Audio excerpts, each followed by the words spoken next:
Hai, perkenalkan nama saya Riko Rahman. Saya mahasiswa Fakultas Hukum Universitas Bengkulu angkatan 2017.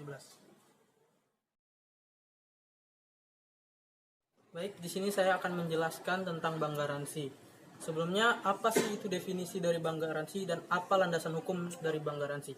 Bank garansi atau yang disingkat BG adalah jaminan pembayaran yang diberikan oleh bank atas permintaan nasabahnya kepada pihak jaminan dalam hal nasabah yang dijamin tidak memenuhi kewajibannya kepada pihak penerima jaminan. Kemudian, bank garansi itu sendiri merupakan fasilitas non-dana yang diberikan bank berdasarkan akad kafalah bil ujrah. Kemudian bank garansi itu sendiri diatur dalam Fatwa Dewan Syariah Nasional nomor 11 /DSN strip MUI /4 Romawi /2000 tentang kafalah. Baik, selanjutnya saya akan menjelaskan tentang kegunaan dan macam-macam dari bank garansi. Pertama, kegunaan dan macam-macam dari bank garansi. Yang pertama, diberikan kepada pemborong atau kontraktor untuk mengerjakan proyek. Yang kedua, diberikan untuk menjamin pembayaran, dapat berupa standby L or C. Yang kedua, sedangkan bank garansi yang umum digunakan dalam rangka proyek untuk mendukung usaha konstruksi, misalnya seperti bid bond, /tender bond atau jaminan saat mengikuti tender.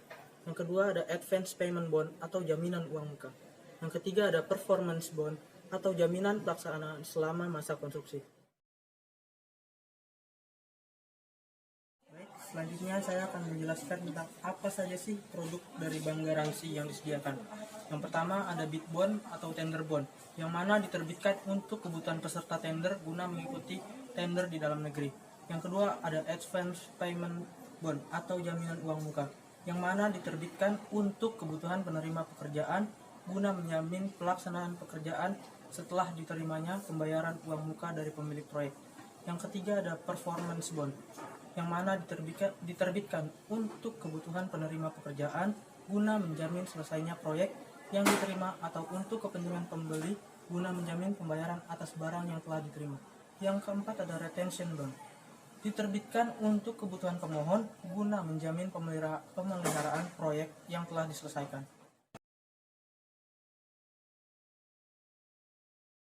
Baik, selanjutnya saya akan menjelaskan tentang jenis dari bank garansi itu sendiri atas dasar tujuan penggunaannya.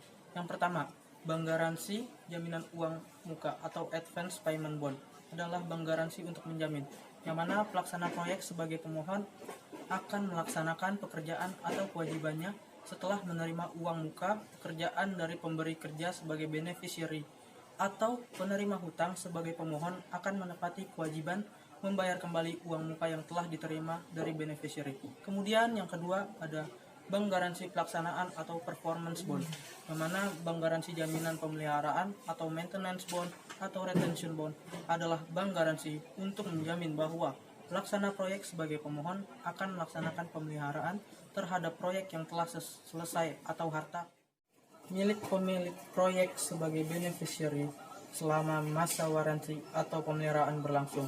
Selanjutnya, bank garansi pelaksanaan pekerjaan. Bank garansi untuk menjamin bahwa penerima pekerjaan sebagai pemohon akan menyelesaikan pekerjaan yang diserahkan pemberi kerja atau pemilik pekerjaan sebagai beneficiary. Nilai dan waktu penyerahan bank garansi ini dapat distruktur untuk nilai keseluruhan proyek maupun per termin proyek.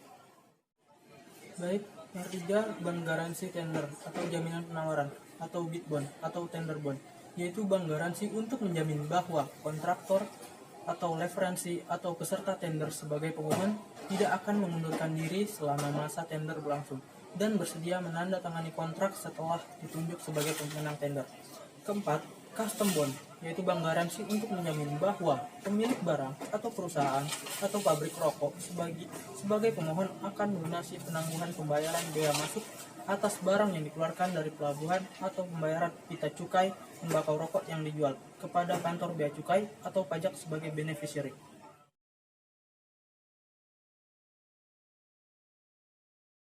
Akan menjelaskan apa saja sih persyaratan untuk mengajukan bank garansi.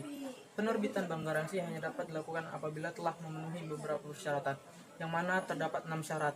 Yang pertama, telah dituangkan dalam perjanjian bank. Yang kedua, surat permohonan pembukaan bank garansi dari nasabah. Yang ketiga, dokumen identitas pemohon.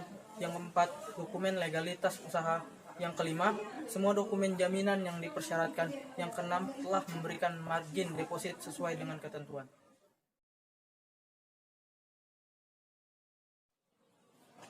Baik, selanjutnya kondisi seperti apa sih yang memerlukan bank garansi? Yang pertama, garansi diperlukan dalam keadaan adanya ketidakpercayaan salah satu pihak terhadap pihak lainnya.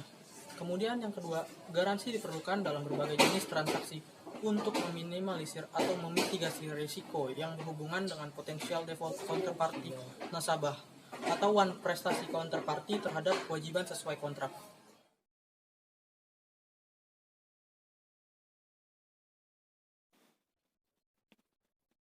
Baik, di sini saya akan menjelaskan bagaimana cara kerja bank garansi.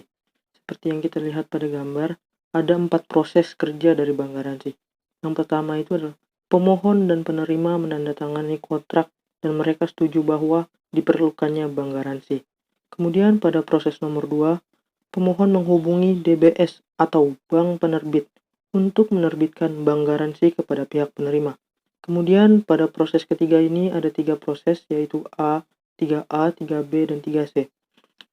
DBS menerbitkan bank garansi, dan pada proses 3A, yang mana mengirimkan instruksi finansial kepada advising bank yang biasanya berada di negara pihak penerima. Kemudian pada proses 3B, yaitu adalah proses pengiriman salinan cetak bank garansi melalui kurir kepada pihak penerima. Kemudian pada proses 3C, memberitahu pemohon untuk mengambil bank garansi di salah satu cabang DBS. Kemudian pada proses nomor 4, setelah advising bank menerima bank garansi, bank akan memberitahukannya kepada pihak penerima.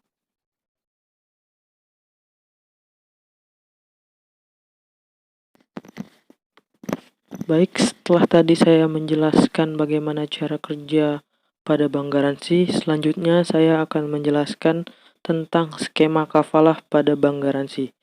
Nah, jika dilihat dari gambar, ada 6 proses pada skema kafalah pada bank garansi. Proses pertama yaitu nasabah atau makful anhu melakukan akad kerjasama dengan pemilik proyek atau yang biasa disebut makful lahu. Kemudian pada proses nomor 2, nasabah melakukan pengajuan akad kafalah kepada bank syariah dan bank syariah bertindak sebagai kafil atau penjamin. Kemudian pada proses nomor 3, setelah permohonan disetujui, bank mengirimkan surat bank garansi atau makful bihi kepada pemilik proyek sebagai pihak yang menjamin nasabah dalam melaksanakan proyek tersebut. Kemudian pada proses nomor 4, pelaksanaan proyek oleh nasabah dan pemilik proyek. Kemudian pada proses nomor 5 adalah penagihan kepada pihak nasabah apabila terjadi default. Kemudian pada proses 6, yaitu proses yang terakhir, adalah pengenaan biaya apabila terjadi prestasi atau melanggar akad yang telah disepakati. Baik, mungkin itu saja yang bisa saya sampaikan mengenai bank garansi. Kurang lebihnya saya mohon maaf. Wabillahi taufiq wal hidayah. Wassalamualaikum warahmatullahi wabarakatuh.